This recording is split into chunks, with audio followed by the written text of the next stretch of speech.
In today's video, I'm going to teach you how to cancel Freshdesk subscription. Before we begin, make sure you're signed into your Freshdesk portal with an account that has the right permissions to manage billing and account settings. The cancellation option is only available to admins with access to account details.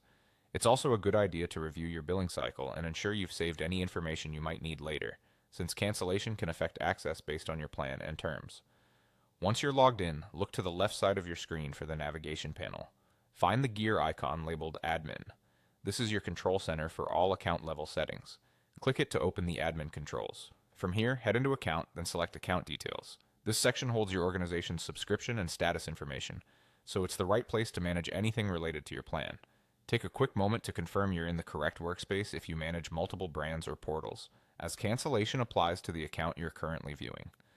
On the Account Details page, scroll to find the Account Status section.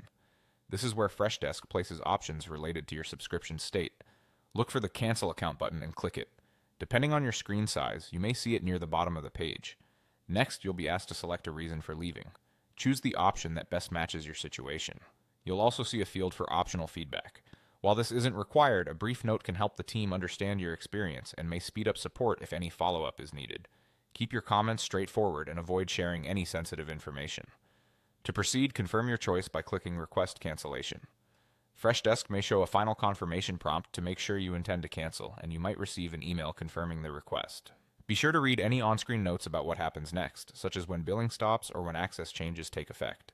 Policies can vary by plan and region, so it's smart to review those details as you confirm.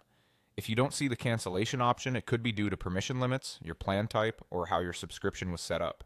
In that case, check your admin role or contact Freshdesk support for assistance.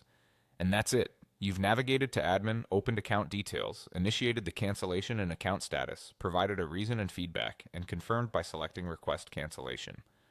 Thanks for watching, and I hope this helped you complete the process with confidence.